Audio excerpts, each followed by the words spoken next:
सिवनी में गत दिवस पेंच नहर से सिंचाई के लिए पानी न मिलने से आक्रोशित हुए किसानों और ठेकेदार के बीच विवाद तूल पकड़ता जा रहा है। मामले में कांग्रेस लगातार सिवनी विधायक दिनेश राय पर निशाना साध रही है।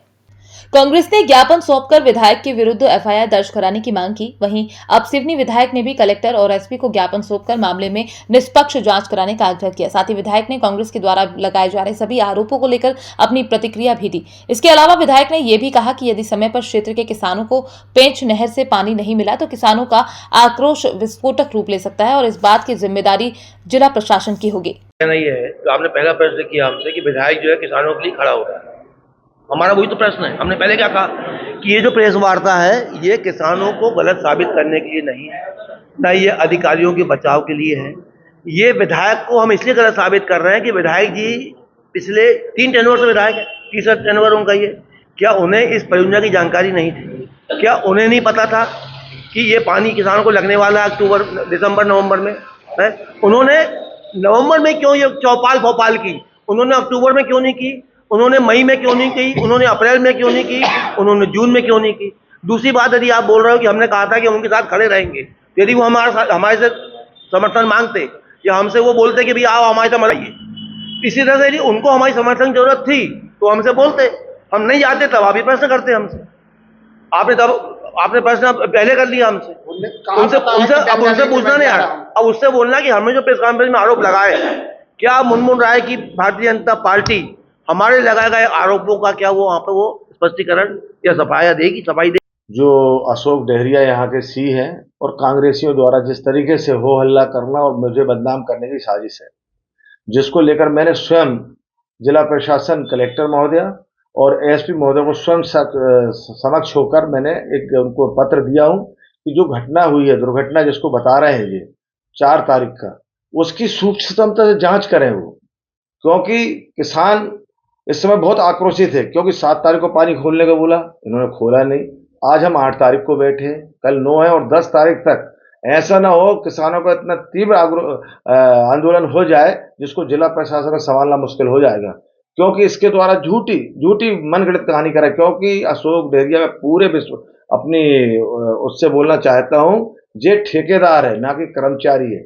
इसके जो लोग हैं इनके सब जिस घटना को जैसे उपयंत्री का जो बात कर रहे हैं, जिसको एसडीओ बोल रहे हैं, वो रिश्ते में इसका जीजा है। और उस घटना के समय वो वहां पर कर क्या रहा था? वो रिटायर्ड हो गया। ना उसने शासन ने रखा है, ना उसका कोई नियुक्ति पत्र है और ना उसको कोई तनख्वाह मिलती है। वो उसको छुपाने के लिए ये कहता है कि मैं संविदा में रखा हूं। वास्तविक उसकी जांच हो जाए, क्योंकि वो ठेकेदार है, मेंटेनर कंपनी की तरफ से काम करा रहा है। और अशोक डहरिया और उसके 3 और अधिकारी, एक सरश्राम, दूसरा एक है मैडम है कुमकुम और तीसरा एक टेकम जो ई है। 2 को तो इनने एसडीओ से ई बना दिया और एक एसडीओ को एसई बना दिया। ये भी जांच का विषय है। मैं चाहता हूं कि मध्य प्रदेश शासन इसको उचित स्तर से जांच करे। इसकी जांच के लिए भी आया है, क्योंकि इन्होंने मेंटेनर कंपनी के साथ मिलकर इतना भ्रष्टाचार करके इस नहर को तहस नहस कर दिया, कागज की नाव बना दी है, जिसके कारण किसान काफी त्रस्त परेशान है। और उस दिन की जिस घटना को इस सी ने जिस तरीके से लेटर लिखकर अपने एएनसी और ऊपर अधिकारियों को गुमराह किया और व्यक्तिगत पत्रकारों को, अपने खास लोगों को बुलाकर जिस तरीके से इसने मैसेज दिया, वो घोर निंदनीय है और जांच का विषय है।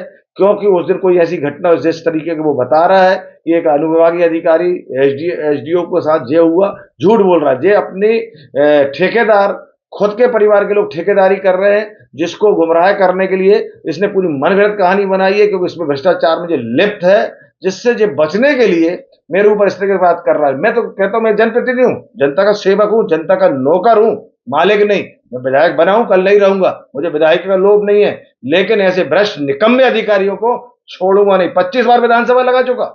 माननीय मंत्री जी को मालूम, माननीय मंत्री जी से बात हुई 3 तारीख को नहर खोलने की, 4 तारीख को नहर नहीं खोलना, अभी बोला 7 तारीख को नहर खोलेंगे, अब कहते 9 तारीख को नहर खोलेगी।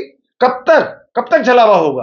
लोग मैं से बोल रहे हैं, आक्रोश है जनता, मुझे कोस रहे हैं कि आपके विधायक रहते भैया जे परेशानी जा रही है। काहे की ऐसी विधायक, किस काम का विधायक मैं, अगर मैं ऐसे निकृष्ट बेईमानों को सुधार नहीं सकता? ठीक है, आक्रोश है, मैं बता देता हूं जनता का बहुत। अभी तक सांकेतिक तरीके से आंदोलन चला है। किसी भी समय विस्फोटक स्थिति बनेगी, जिला प्रशासन की जवाबदारी होगी। प्रदेश में जो इनके विभाग के अधिकारी हैं उनकी जवाबदारी होगी, क्योंकि जिस तरीके से हजारों एकड़ जमीन लोगों की सिंचित होने से वंचित हो गई और जिस तरीके से इन्होंने भ्रष्टाचार लूटपाट मचाया है, उन तमाम चीजों की जांच होना आवश्यक है। और जिनको एक उपयंत्री को एसडीओ को ई और एसी बनाना, इन सबकी जांच हो और इनके ऊपर कठोर कार्रवाई हो और उस दिन की जो घटना है उसकी निष्पक्ष जांच हो। अगर मैं दोषी हूं तो मैं खुद जेल जाने को तैयार हूं। जबरदस्ती अनर्गल प्रकार से दबाव बनाना, ये कांग्रेस का एक वो बड़ा लीडर जिसके द्वारा ही सीमेंट अपने जीजा के माध्यम से यहाँ पर एजेंसी चलाता है, वो खुद सप्लायर मेंटेना कंपनी में, उसी ने पूरी रूपरेखा और वही जाके ज्ञापन देना और नोटंकी करना, व्यक्तिगत लांछन लगाना। उसमें वो जिस तरीके का उन्होंने भाषा का उपयोग किया मेरे खिलाफ, पहले उनको अपनी मर्यादा के अंदर रहना चाहिए। अपनी वो इतना कमजोर विधायक नहीं होते जितना कमजोर अगर वो समझने की गलती कर रहे हैं। मैं विधायक बाद में हूं, जनता का नौकर सेवक हूं। मेरी जवाबदारी थी 4 लाइन लाने के लिए मैंने पूरी ईमानदार की, तुम्हारे कहीं नहीं, तुमने अपने वकील को पैसा नहीं दिया इन कांग्रेसियों ने, वकील चला गया सुप्रीम कोर्ट में अंत तक लड़ा।